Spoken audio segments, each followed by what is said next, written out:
Par rapport au bilan de 5 ans de gouvernance du président Évariste Ndayishimiye sur les droits humains, au début de son mandat, le président Ndayishimiye a suscité un certain espoir et il a adopté un taux plus modéré que son prédécesseur et ordonné la libération de quelques prisonniers, notamment des journalistes, des défenseurs des droits humains, etc.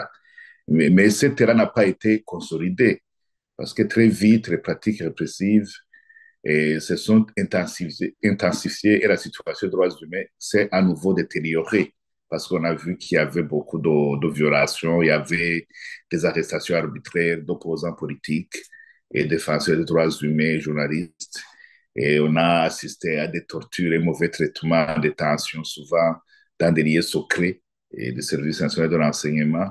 On a observé des disparitions forcées, assassinats ciblés d'opposants, parfois avec une implication présumée des forces de sécurité ou de la milice Imbonerakure du jeune du parti CNDD-FDD. Et aussi, il y a eu la répression de la liberté d'expression avec des médias fermés ou censurés et des journalistes emprisonnés. Et il y a aussi la discrimination et discours de haine, notamment à l'encontre des défenseurs, à l'encontre des défenseurs des droits humains, des journalistes, et aussi des discours de haine à l'endroit d'autres ethnies. Et ça a été vraiment visible dans son mandat.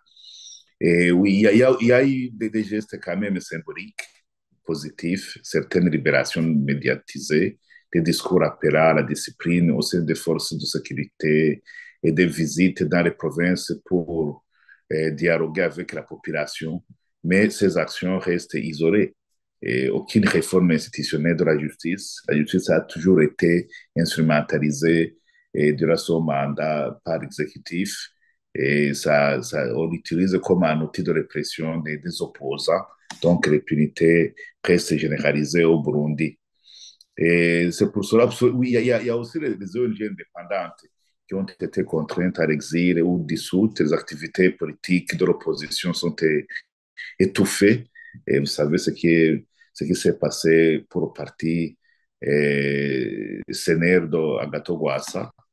Donc, ça, en tout cas, le quinquennat du président Evariste Ndayishimiye est un rendez-vous manqué avec les droits humains. Il y avait une occasion de rupture avec le passé répressif, mais en réalité, les mécanismes d'oppression se sont réorganisés et non démantelés. Donc, si on pourrait vraiment donner la note à son gouvernance, à sa gouvernance, et moi, je le donnerais 3 sur 10. Et pour, y a rien qui a été fait au niveau des droits humains, sauf les discours d'ouverture en 2020, avec un ton moins agressif que son prédécesseur, libération de certains prisonniers d'opinion, dont quelques journalistes au début du mandat, volonté affichée de lutte contre la corruption, même si instrumentalisée à des fins politiques par moment.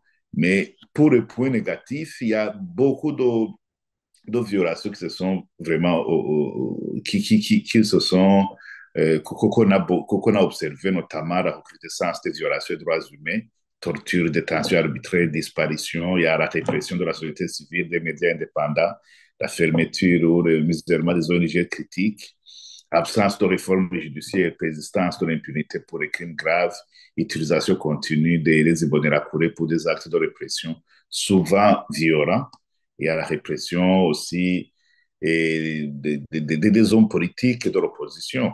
Donc, il n'y a pas vraiment, le président Ndayishimiye n'a pas mis en œuvre les réformes attendues pour faire progresser durablement les droits humains au Burundi.